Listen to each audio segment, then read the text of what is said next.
Hello, this is Tony Heller from RealClimateScience.com, setting the record straight about climate.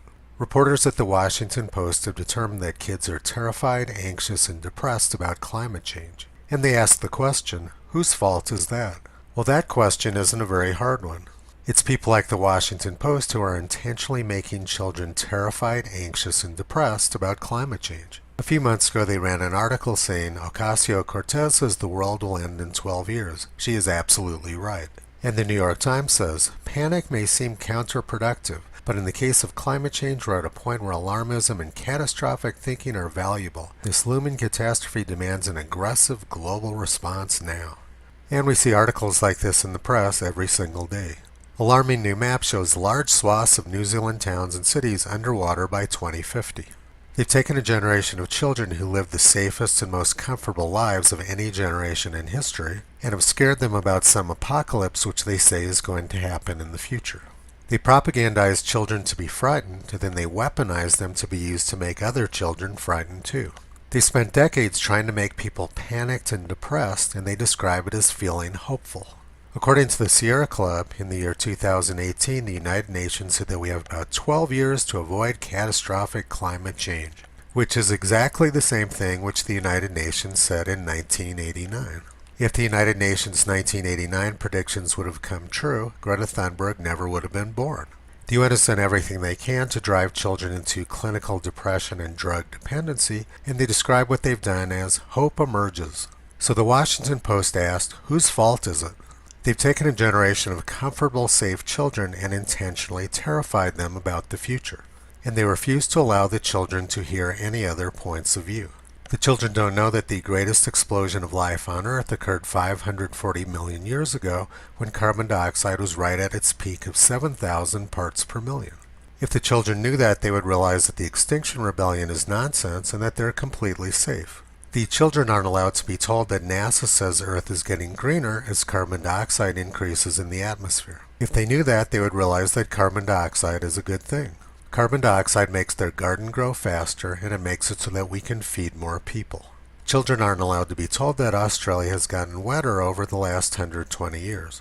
If they knew that, then they would realize that people in Australia are going to be just fine. So why are the children being lied to, and why aren't they allowed to hear other points of view? H.L. Mencken explained this over 100 years ago.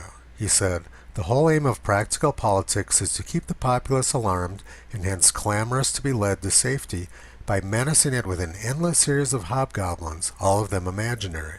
Things are going very well in America under President Trump, and the Democrats understand that the only way they have any chance of getting power back is by making people terrified. So they're pushing this imaginary hobgoblin of climate change very hard.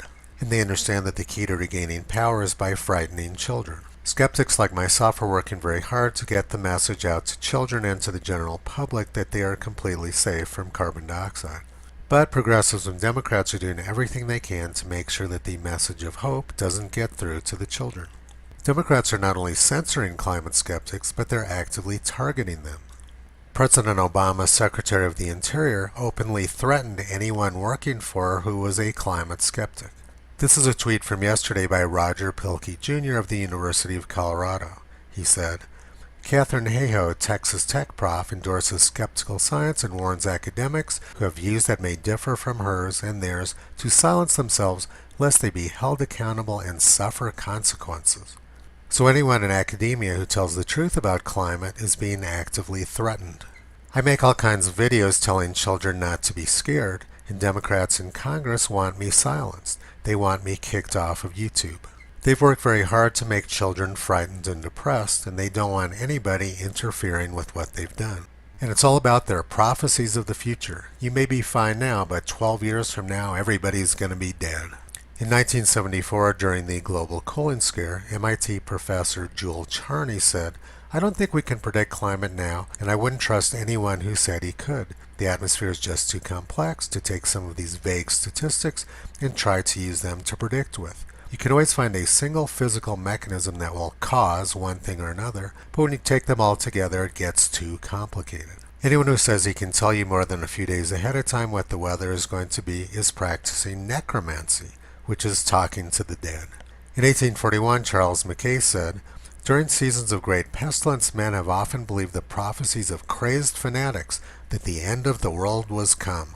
And right there is the face of a crazed fanatic. So the Washington Post wants to know whose fault it is that children are depressed. Well, it's your fault, Washington Post. Democrats are willing to sacrifice an entire generation of children in order to regain control of the White House. The election is only 9 months away, and we need to take our country back from these dangerous people. President Trump proposed a budget yesterday with huge budget cuts to organizations like NOAA, which tamper with data and lie about the climate. We need to make sure that next January Democrats are out of power in Congress so that President Trump's budget can get passed. People who are willing to abuse children like this for political purposes have absolutely no place in Washington, D.C. Visit Toto on the web at realclimatescience.com. He's been pulling back the curtain on junk science and propaganda for a long time.